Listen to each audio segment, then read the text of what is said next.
여호수아 16장 함께 읽겠습니다.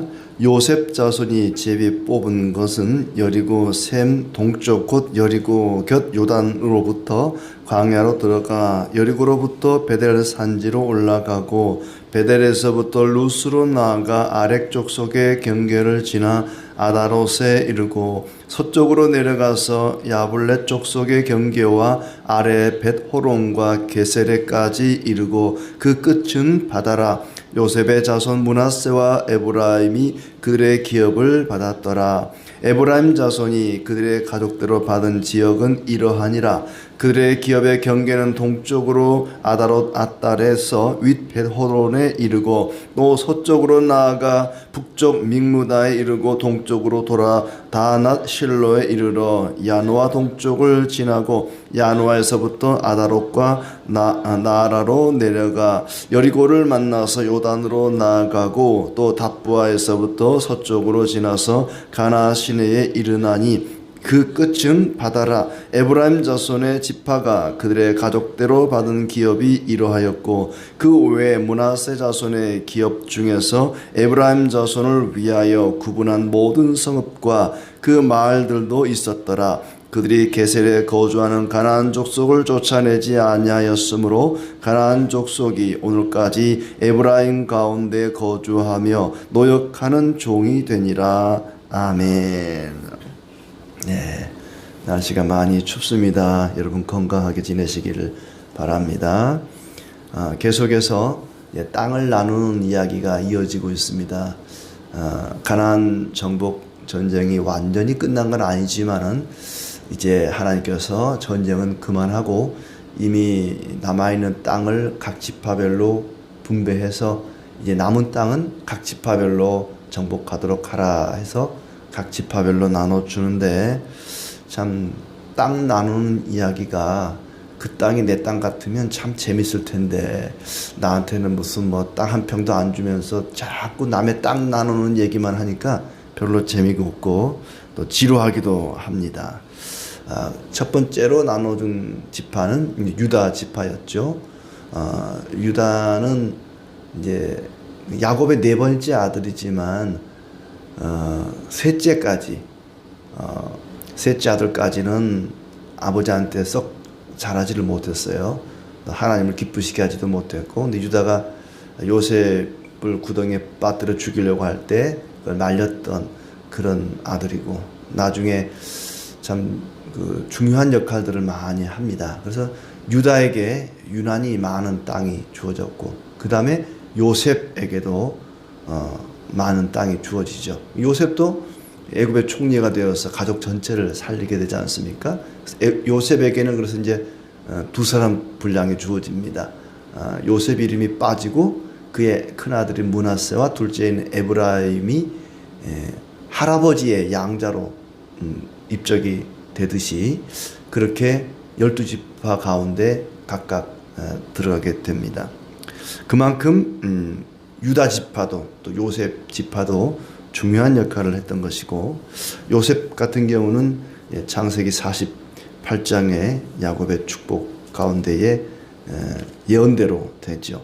내가 내게 내 형제보다 세겜 땅을 더 주었나니 이는 내가 내 칼과 활로 아모리 족속의 손에서 빼앗은 것이니라 하면서 요셉에게 특별한 은혜를 베풀겠다고 예언했는데 그 예언의 말씀대로 되어집니다. 그래서 오늘은 요셉 자손에게 주어진 땅, 요셉 자손인 므낫세 반지파와 에브라임 지파에게 주어진 기업을 이야기하고 있습니다. 므낫세의 절반은 요단강 동편에서 이미 땅을 받았고, 이 므낫세의 절반인 므낫세의 이제 반 지파가 이제 요단강 서쪽 땅을 지금 분배받는 과정이죠. 에브라임과 므낫세는 가나안 땅의 그 중간 지점쯤 됩니다. 여리고와 아이성이 가나안 땅의 허리 부분이라 그랬는데 바로 그 지점에 해당이 되죠. 가장 비옥하고 또 풍요로운 그런 땅을 분배를 받게 됩니다. 5절부터 10절까지 내용은 그 가운데서 에브라임 자손이 받은 기업입니다. 에브라임은 요셉의 둘째 아들인데 그 야곱이 손자들을 축복할 때 그 아버지인 이제 그 요셉의 의도와는 다르게 야곱이 오른손으로 어금 맡겨서 오른손을 에브라임 머리에 왼손을 므낫세 머리에 각각 대고 축복을 하게 되죠.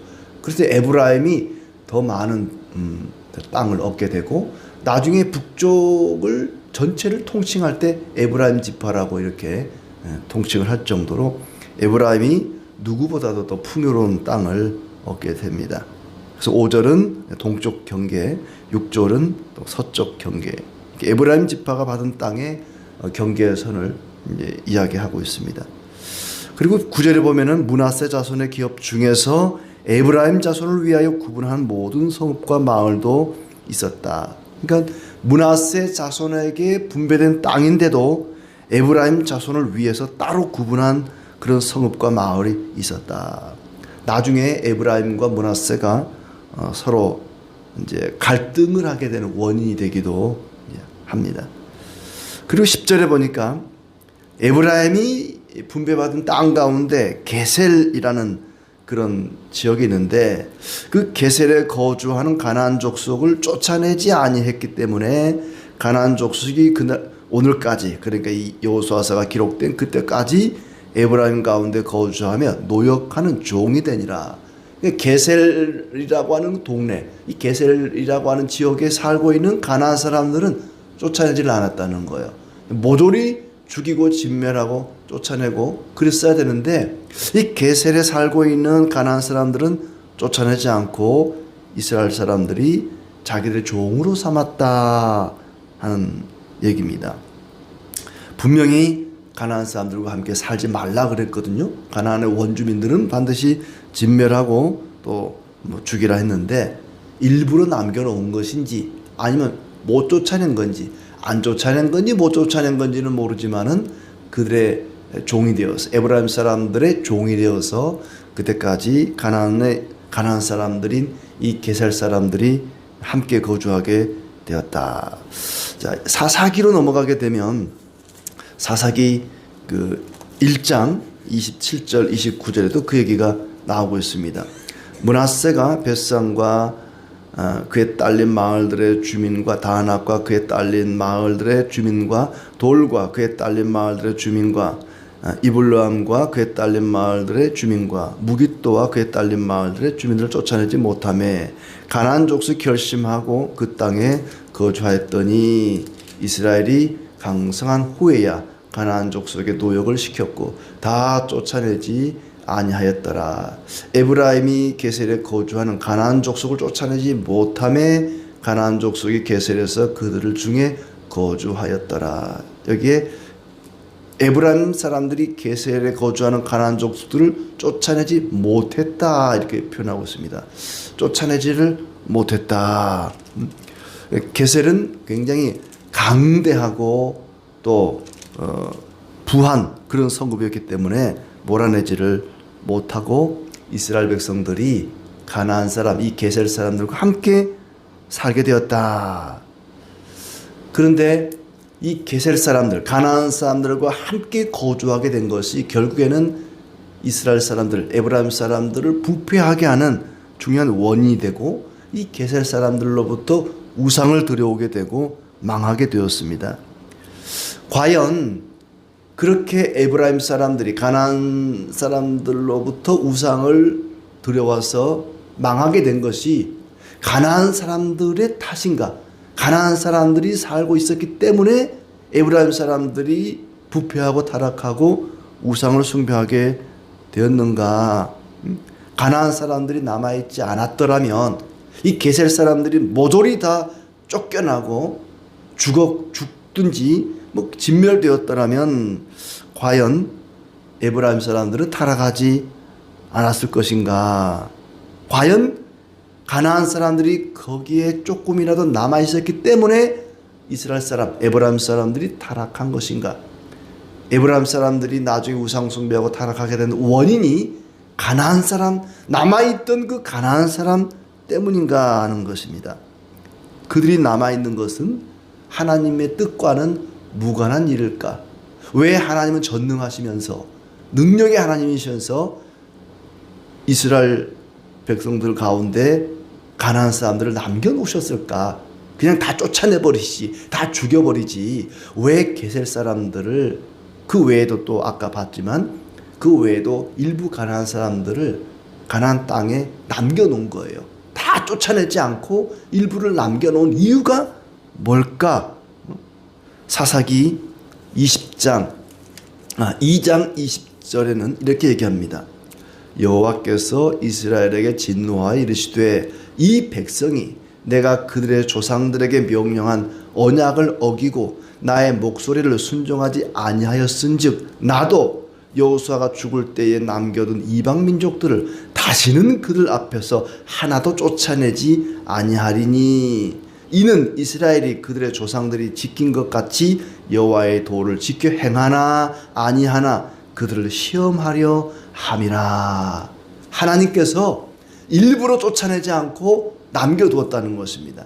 가나안에 살고 있는 이 가나안 사람들, 이방 민족들, 게셀 사람들 같은 이런 사람들을 다 쫓아내지 않고 그냥 남겨두신 이유는 그들이 과연 여호와의 도를, 하나님 말씀을 지켜 행하나 아니하나 시험하기 위해서 남겨둔 것이다.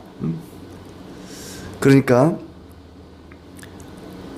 나중에 이스라엘 백성들이 우상을 숭배하고 타락하고 망하게 된 원인이 가나안 원주민들 때문이라면 처음부터 모조리 다 몰아내시고 깨끗하게 한 다음에 이스라엘 백성들이, 에브라임 사람들이 그곳에 거주하도록 하면 될 텐데 왜 그들을 남겨두셨는가?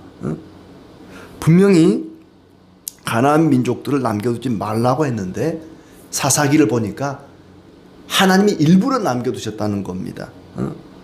분명한 건 하나님이 하나님의 백성들을 시험하기 위해서, 하나님의 도를 지켜 행하나 아니하나 시험하기 위해서 일부러 가나안 원주민들을, 게셀 사람들을 남겨뒀다 하는 것이죠. 사람은 평안할 때, 아무 문제 없고 아무 어려움도 없을 때는 하나님을 깊이 생각하지 않습니다. 신앙에 대해서도 믿음에 대해서도 별로 생각하지 않고 기도할 생각조차도 하지 않습니다. 대적이 나타날 때야 하나님의 뜻을 깊이 생각합니다.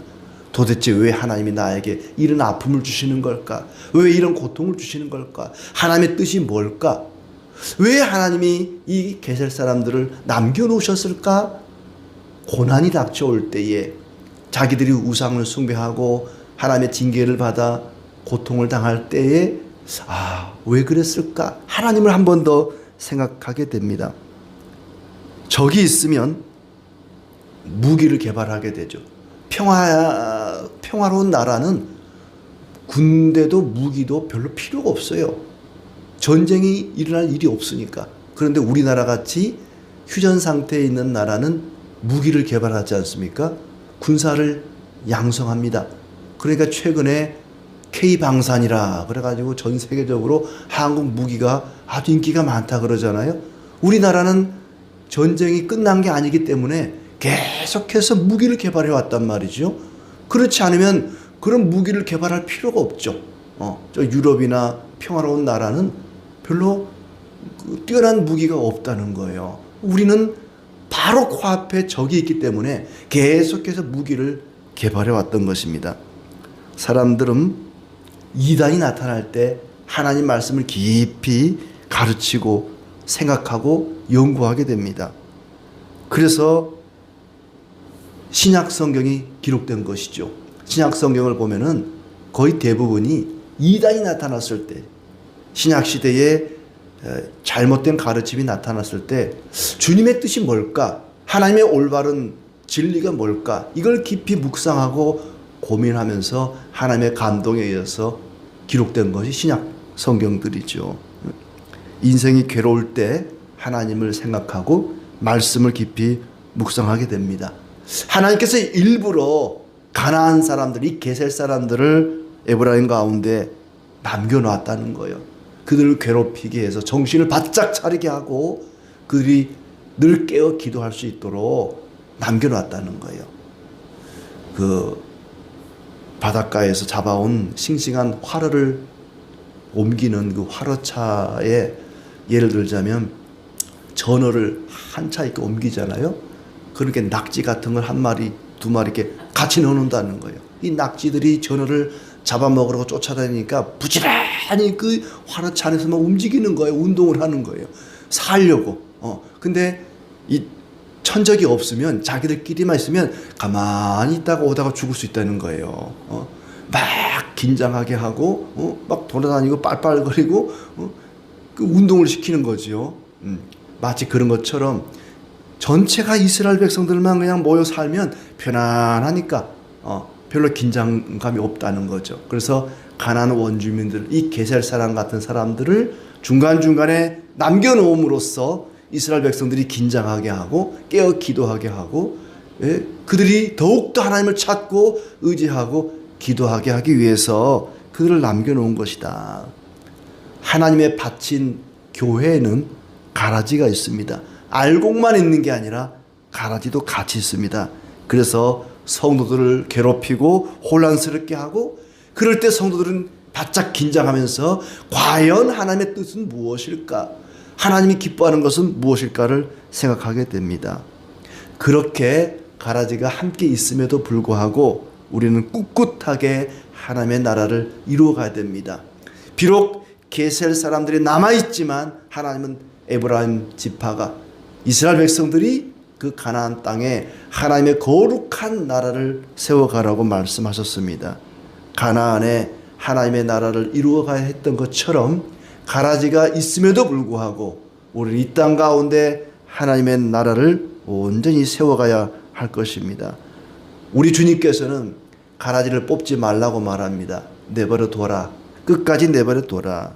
너희가 비록 가라지와 함께 있다 할지라도 흔들리지 말고 거룩한 믿음의 삶, 믿음의 공동체를 이루어가라고 말씀하십니다. 하나님께서는 그 백성들을 훈련시키기 위해서 일부러 가라지를 남겨놓으셨습니다. 이스라엘은 그 땅에 거룩한 나라 세우는 일을 실패했습니다. 부요하기 때문에 풍부함이 오히려 그들로 하여금 교만하게 만들고 우상 숭배에 빠지게 만들어서 결국에는 나라가 망하고 모조리 바벨론에 끌려가고 쑥대밭이 되고 말았습니다. 교회에는 항상 문제가 있습니다. 성도들은 언제나 고난 속에 살아가고 있습니다. 편안하게 신앙생활할 때가 아니라 고난 속에 문제를 겪으면서 우리의 믿음은 더욱더 굳건해지고 강해지게 됩니다. 단단한 신앙인이 되어가고 성숙한 그리스도인들이 되어갑니다. 사도 바울을 보십시오. 그의 몸에는 사단의 가시, 질병이 있었습니다. 평생 끌어안고 살아가는 병이 있었습니다. 하나님께 고쳐달라고 기도해도 거절당합니다. 네 은혜가 내게 족하도다. 만약에 사도 바울이 건강했더라면, 그런 병이 없었더라면 그는 대단히 교만했을 것입니다. 그러나 그 질병이 있었기 때문에 평생 하나님께 무릎 꿇고 기도하고 하나님의 은혜를 구하게 됩니다. 왜 하나님께서 나에게 이런 아픔을 주시는 걸까? 고난을 주시고 문제를 남겨놓는 것일까? 그 문제 때문에, 그 아픔 때문에 내가 더욱더 하나님을 찾고 의지하게 하시고 그 고난 속에서 우리의 신앙을 성장시켜 가시기를 원하십니다. 어떤 문제가 생겨도, 어떤 고난이 다가와도 놀라지 말고 끝까지 인내하며 믿음을 지키며 하나님 의지하며 성숙한 그리스도인들이 되어가기를 진심으로 축복합니다.